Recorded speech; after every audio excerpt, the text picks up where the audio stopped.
안녕하세요. 네, 오늘도 보험해지 추가 환급금 성공 사례들을 한번 만나보도록 하겠습니다. 고반장님부터 한번 소개해 주시겠어요? 네, 제가 의뢰인의 사연을 좀 몇 가지 소개를 좀 해드리겠습니다. 네. 이분은 보니까 변액 유니버셜 종신보험을 이제 가입하셨던 분이시더라고요. 그래서 이분이 보험이 총 2건인데요. 네. 첫 번째 보험 같은 경우에 총 납입 보험료가 약 5,700만 원 정도. 근데 해지 환급금이 1,100만 원밖에 안 되셨던 분이에요. 추가 해지 환급금이 약 한 4,500만 원 정도가 나오시는 분이고, 두 번째 계약도 총 납입 보험료가 3,600만 원 정도. 해지 환급금이 2,200만 원. 그러니까 추가 해지 환급금이 한 1,300만 원 정도 이렇게 나와줘야 되는 분인데요. 이분 사연을 한번 도대체 왜 이런 민원을 제기하게 되셨는지 한번 사연을 소개해드리도록 하겠습니다. 이분이 법인으로 가입하신 분이었던 거예요. 맞습니다.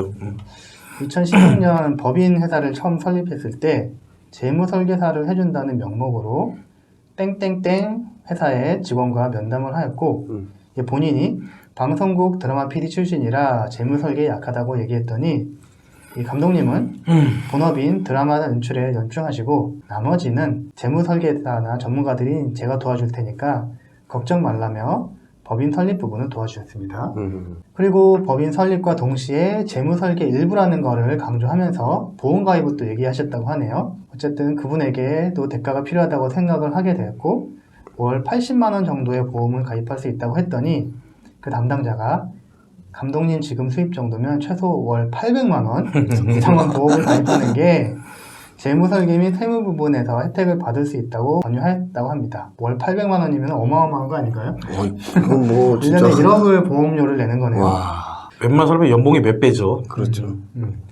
그래서 제가 차츰 금액을 늘려가는 게 좋겠다고 하자 자신들이 관리하는 다른 CEO들도 처음에는 보험금을 작게 들었다가 후회하고 본인들이 제시한 금액으로 늘렸더니 월 800만 원을 가입하기를 주장하였다고 합니다. 본인들은 보험회사 직원이 아니기 때문에 이 보험금에 대한 이익도 얼마 되지 않고 오로지 저를 위한 재무설계사의 플랜이라고 설득했습니다. 그 후 실제 어떤 상품을 어떻게 진행했는지에 대한 설명 거의 형식적으로 넘어갔습니다. 물론 정확하게 따져보지 못한 저희 불찰도 있지만 리스크에 대한 설명도 없었다고 하네요.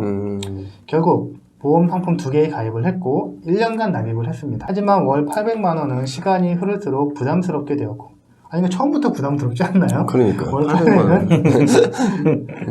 담당자와 만나 더 이상 보험금을 납부하기 힘들다고 하자 그럼 일단 땡땡땡 보험을 해지하여 환급금을 받고 나머지 땡땡땡 보험 상품은 사정이 좋아질 수도 있으므로 일단 통장에 돈이 없으면 빠져나가지 않을 테니 그렇게 조치하고 추후 연락드리겠다고 했습니다. 그 후 단 한 번의 연락도 없다가 2020년 땡땡 생명에서 해지 환급금 청구서 소멸 시효 완성 예고 안내라며 총 납입 보험금의 20%도 안 되는 금액을 해지 환급해주겠다는 안내장을 받았습니다. 아까 말씀드렸죠? 5,700만 원 납입을 했는데 해지 환급금이 얼마 안 되는다는 내용. 그 안내장에는 계약의 부활을 원하면 연체 보험료와 연체 이자를 납입해야 한다는 내용까지 포함되어 있어요. 연체 보험료와 여기 연체 이자까지 내야 되나요? 예, 그러니까 이게 실효가 되고 3년 이내에는 이제 부활이 가능한데 그 안내장은 3년이 넘어가기 때문에 소멸된다는 안내장이었습니다. 그 소멸되기 전에 이 계약의 원복을 원하면 미납된 보험료하고 소정 이자까지 내라는 안내서였습니다. 그래서 이분은 당연히 설명을 미리 듣지 못했겠죠. 담당자에게 연락을 했더니 처음에는 휴가 핑계를 대더니 나중에는 땡땡 생명 보험권은 담당자가 자신이 아니고 다른 사람이 한 건데 현재는 다른 지점으로 가서 본인이 이를 처리할 수 없다고 연락을 받았습니다. 계약 시에 철저히 알아보지 않고 계약을 진행한 건 제 불찰이지만 아니 이거는 본인 불찰도 아니죠. 어떻게 보면 설명을 제대로 안 한 거잖아요. 그렇죠. 근데 계약 당시 보험 상품에 대한 설명은 형식적이었고 재무설계 얘기만 해서 핵심을 파악하지 못하는 그런 분위기였다고 합니다.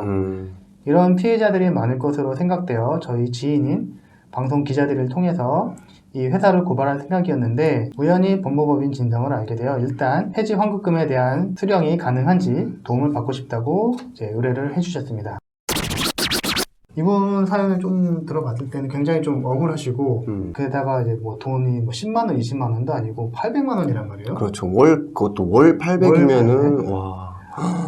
그래서 이제 그렇게 가입되지는 않으셨고 좀 더 적은 금액으로 가입은 됐었습니다. 근데 중요한 포인트는 뭐냐면 좀 이어서 설명을 드리자면 제가 매번 이제 그 성공 사례를 발표할 때 얘기를 할 때마다 보여드렸던 것 같은데 저희 법무법인 진성의 변호사님께서 직접 작성하셨던 서면입니다.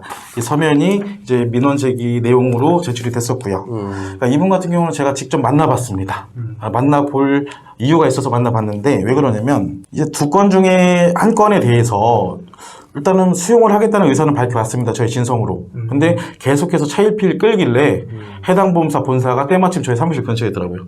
그래서 의뢰인하고 직접 내 방에서 해결을 했고요. 중요한 걸 일단 조금 더 그 서면에 대한 중요한 부분들을 설명을 드리자면 아까 앞에서 고반장님께서 얘기하신 것처럼 일단은 한 명의 설계사를 통해서 두 건의 보험 계약을 하게 됩니다. 보험사는 달랐고요. 근데 한 명의 설계사를 통해서 가입을 했는데 2계약과 1계약과 2계약에 대한 설계사가 달랐습니다.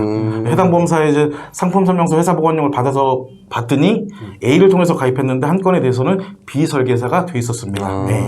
그래서 그 건에 대해서는 일단은 제가 앞에서 설명해 드렸듯이 이게 경유계약에 해당이 되기 때문에 그렇죠. 경유계약에 대해서 이제 주장을 했고요. 회사의 상품 설명서나 청약서를 받아보니까 일부분은 대표님께서 설명을 하셨는데 일부분은 설계사들이 대필한 경우들이 있었습니다.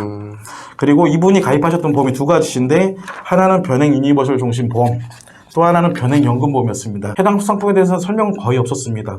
법인 설립을 도와주겠으니 무료로 컨설팅 해주겠으니 대가로 보험 가입하십시오. 이렇게 해서 진행되다 보니 상품에 대한 설명은 거의 없었습니다. 그냥 돈목이 적합합니다 정도.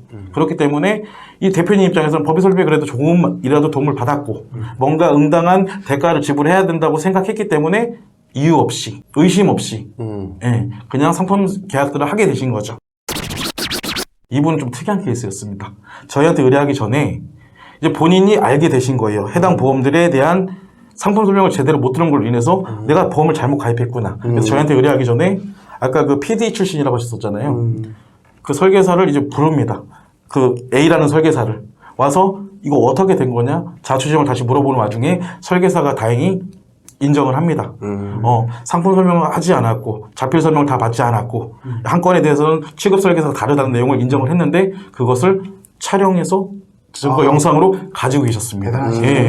그래서 잘하셨네요. 예. 그래서 일단은 그 보험 계약에서 그러니까 보험 민원에서 아무래도 설계사가 사실 인정을 하면 민원이 수용될 확률이 높습니다.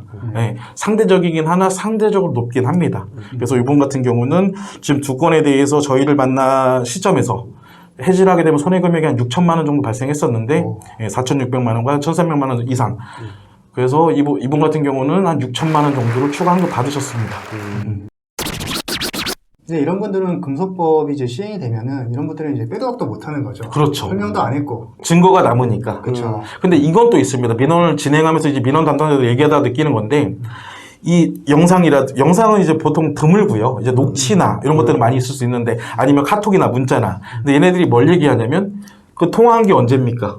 카톡 문자한 게 언제입니까? 그러니까 얘네들이 말하는 건 계약 때냐? 계약할 때 주고받은 대화들이냐? 이제 와서 한 거냐? 그러니까 이제 와서 한 거는 크게 의미가 없다고 또 얘기를 합니다. 보통 설계사들이 이때 다른 얘기하고 저때 다른 얘기 안 하거든요. 보통 본인들의 그 스크립이 있습니다. 말하는 화법들이 있습니다. 그걸 그대로 말하는,데 이거는 이제 와서 최근에 대화한 거니까 증거가 아니다라고 또 말을 합니다. 근데 이것도 금융소비자법이 좀 시행된다면 좀 더 민원인들한테 유리하게 작용하지 않을까 저 개인적으로 기대해 봅니다. 그럼 이분이 큰 금액이어서 가지고 예. 굉장히 마음고생을 많이 하셨을 것 같은데 예. 혹시 그 민원을 제기하고 나서 얼마 만에 이게 해결이 된 건가요? 이제 상대적으로 손해 금액이 크다 보니 이제 보험사에서도 그렇게 얘기를 했었고 이제 민원 수용이 된다는 연락을 받았었는데 일찌감치 입금되는데 좀 시간이 걸렸습니다. 그러니까 민원 제기로부터 그러니까 민원이 수용될 때까지 한 달이 좀 넘었던 걸로 기억을 합니다. 예. 모든 분이 다 똑같은 그런 케이스는 아닐 거 아니에요. 그렇죠. 네. 사안에 따라 가지고 이거 저도 이제 경험치에 의해서 얘기를 하면은 민원을 제기하자마자 수용되는 경우도 있습니다. 네, 민원을 제기하면 바로 연락 와서 이거는 본인들의 과실이 있으니까 환급을 해주겠습니다. 근데 통상적인 건 민원 제기 이후에 보험사에서는 14일 이내 그게 영업일 기준입니다. 주말 빼고 공휴일 빼고 평일 기준으로 14일 이내 회신을 하게 되어 있는데 근데 문제는 문제라면 문제죠. 또 하나가 뭐가 있냐면 코로나로 인해서 보험사들도 아무래도 영향을 받습니다. 근무하는 사람들이. 그래서 검토가 좀 더디게 되다 보니까 요즘은 조금 14일을 넘어서 회신이 오는 경우도 있습니다. 기준일은 14일이라고 보시면 될 것 같습니다. 그럼 오늘 보험 추가이자원금 성공 사례 잘 들어봤고요. 또 다른 사례 다시 한번 또 만나보도록 하겠습니다. 알겠습니다.